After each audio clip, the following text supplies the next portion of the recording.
años pasaron, yo estoy alelada con esto, básicamente... Hacía mucho más frío. Mucho más frío hacía ese día, yo no me lo acuerdo tanto, pero... Hacía mucho más frío, te decía. Sí, y... No, sí, es un frío feroz. Mucho Hoy... más que hoy, así que no hay que quejarse del frío. Bueno, decime una cosa, Alberto, ¿cómo, digamos, te acordás vos de aquel día y cómo te acordás vos de cómo se asume el poder en ese momento? Bueno, lo asumimos, presidente Menem asumió con el 5.000% anual de inflación, con problemas sociales graves, 6 meses antes, que era una cosa totalmente impensada. Pero bueno, a uno cuando va a una elección y la gana, lo que tiene que hacer es tomar la responsabilidad que le toca y no quejarse. Así que, sin quejarse, Menem tomó el poder, nombró el gabinete y nos pusimos todos a trabajar. La verdad que no hay otra explicación que eso. Y así todo pasaron 30 años. La verdad que es un montón, pero también fueron muchas las cosas que vivimos. Hoy te pregunté también, digamos, pero está bueno que lo repitamos, ¿cómo está Menem hoy, no? Si está lúcido, ¿cómo está? Vos hablás con él, me dijiste que vas a la casa por lo menos 2 veces por mes. Sí, bueno, hace pocos días fue el cumpleaños número 89 de Menem y ya estamos preparando el cumpleaños 90 el 2 de julio del año que viene, así que la verdad que con proyectos, yo diría que con proyectos más tranquilos que los que eran hace 30 años, pero con proyectos de vida importantes. Está bien, está tranquilo. Decime una cosa, con 30 años vista, ¿no? ¿Hay algún tipo de mea culpa respecto a los años de menemismo digamos, o no?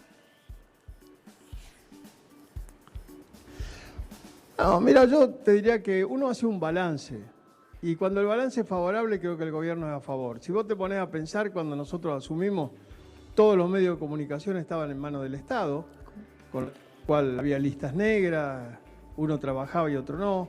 Cuando asumimos, me acuerdo que había grupos electrógenos en las calles de la ciudad, había, qué sé yo, tantas cosas, no se podía hablar por teléfono, el gas faltaba en invierno. Yo creo que esos han sido los logros. Después errores siempre uno comete en la vida, pero lo importante es el balance. Yo creo que el balance ha sido favorable para el país. Y la otra pregunta sería, ¿de dónde están más cerca ustedes? ¿Del kirchnerismo o del pichetismo?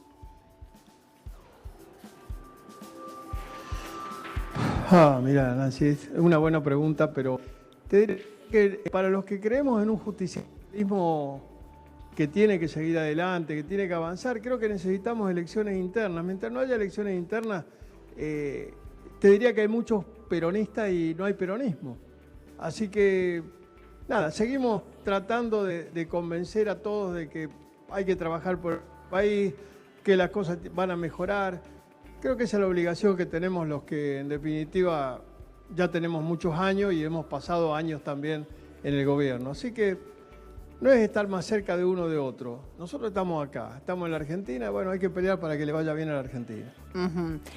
Perfecto, o sea, igualmente a mí el physique du rôle, digamos, de lo que fue el menemismo, me parece un poquitito más parecido a este momento, digamos, del Pichetto yéndose con Macri que a otro. No lo veo a Carlos Menem votando a la fórmula Fernández-Fernández. Es más, a vos tampoco te veo. Bueno, pero todo va a depender de cómo vayan las cosas. Yo no tengo problema de... Por suerte tengo más de 70 años, con lo cual en una... ¿No vas a ir a votar? Así que... No, voy a ir a votar. Voy a ir a votar. Pero voy a votar... Fíjate que falta tiempo todavía. Faltan las PASO, que para mí es una pérdida de tiempo. Y falta después la elección general, así que todavía falta tiempo para decidir el voto. Por supuesto que hay quienes lo tienen ya decidido. Los sectores duros de uno o de otro lado lo tienen decidido, pero bueno, hay otros que estamos mirando a ver cómo van las cosas en estos meses. Oteando el horizonte. Bueno, esto que voy a presentar ahora, lo iba a presentar al inicio, me dijeron que te estabas muriendo de frío y tuve compasión de ti, pero yo te invito a que junto con el resto de los televidentes que están del otro lado, miren esto, que son mis memorias, digamos, después de 30 años justamente de aquel mítico 8 de julio de 1989, en donde debo confesar, yo ya era periodista, no lo puedo creer, pero estaba ahí cubriendo esa asunción presidencial. Así que mi recuerdo de estos 30 años.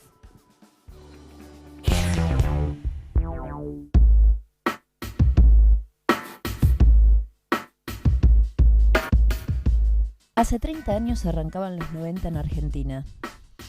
¿Qué edad tenías vos, si es que ya habías nacido? Fue un tiempo donde las pelis no se bajaban ni la música se descargaba. A las celebridades de hoy la veíamos en Cemento o en New York City. La noche era un continuo frenesí donde nada era lo que parecía o todo se parecía a la nada. Se celebraba el concubinato de la pizza con el champán. Esos 90 arrancaron un 8 de julio de 1989, día en que el caudillo riojano Carlos Saúl Menem juraba como segundo presidente de la democracia recuperada en 1983. La Argentina crujía por todas partes. Había casi 5.000% de inflación, lo que hacía estallar todos los termómetros. Los pobres se robaban entre pobres y todo parecía desmoronarse. Pero la revolución productiva estaba ahí nomás, a tiro de esperanza. Hace 30 años la gente se refugiaba en el humor, hoy impresentable, de Porcel y Olmedo. El Ministerio de Economía se había convertido en un laboratorio de ensayos. Primero Bungibor, luego Herman González, hasta que llegó Cavallo, el disciplinador fiscal. El plan de convertibilidad cierra en sí mismo. Es un plan de disciplina fiscal y monetaria. Hace 30 años éramos una sociedad inocente, casi Heidi.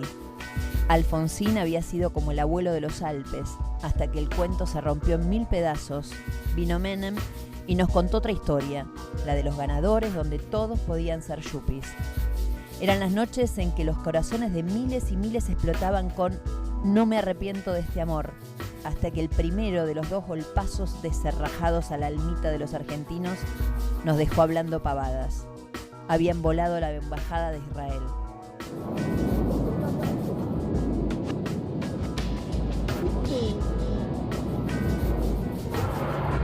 Vemos móviles de los bomberos, ramas, árboles caídos.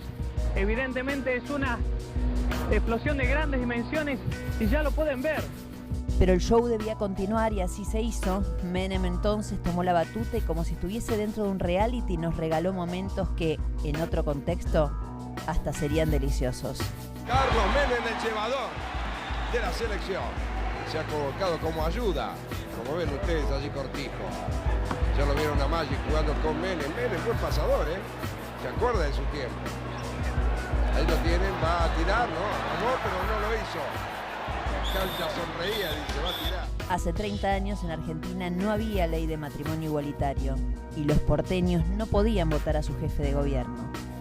Sí, los pibes a los 18 debían hacer el servicio militar obligatorio.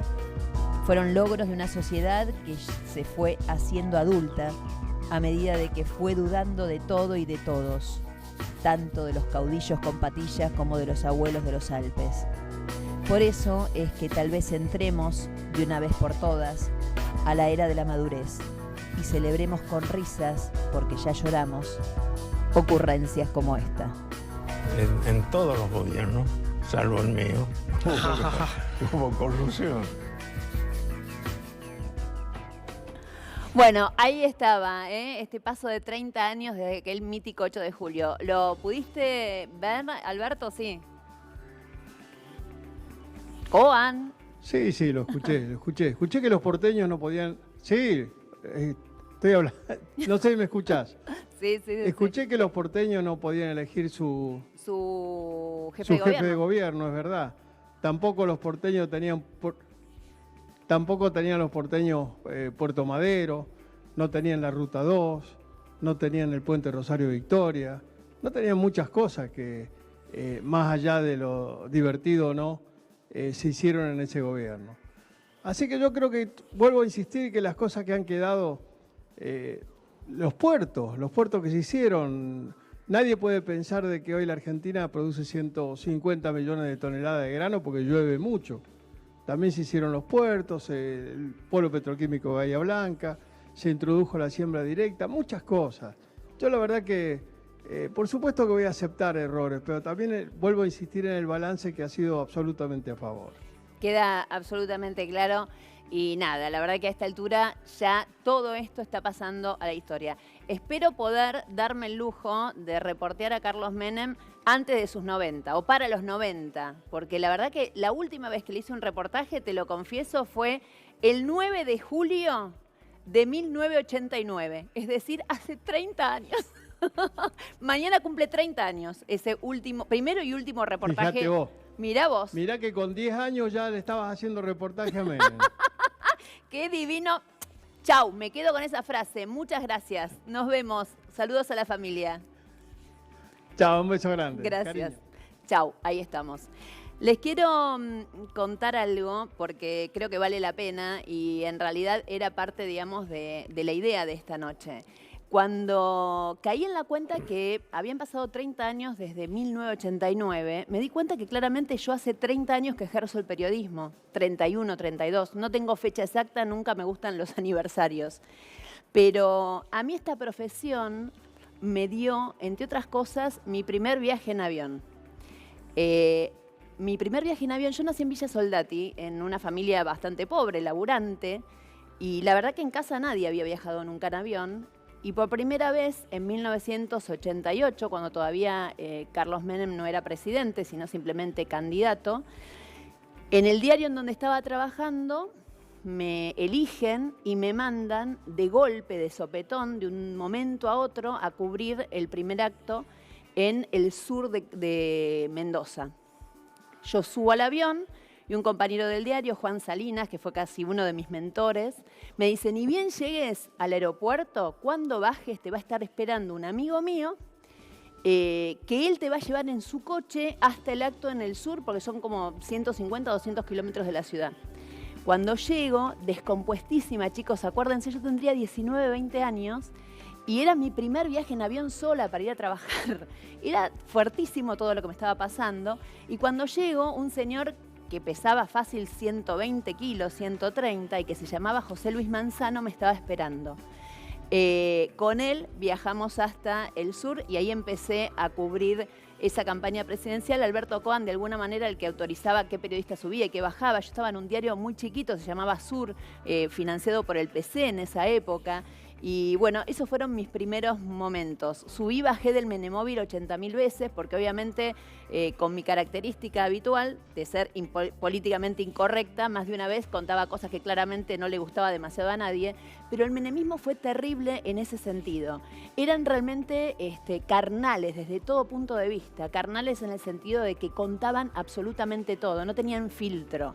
Menem era eso que ustedes veían.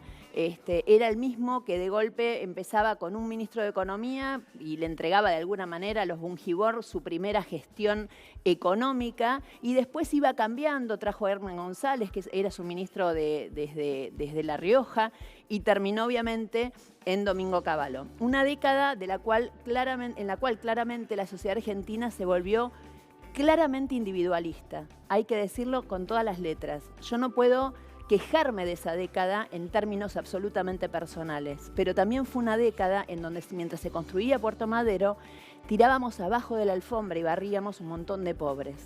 Así que siempre hay que estar muy atento a estos momentos de mucho crecimiento, etcétera, porque claramente lo importante para todos nosotros es aprender que no pasa solo por cómo te está yendo a vos, sino que pasa también por cómo le está yendo paralelamente a la sociedad.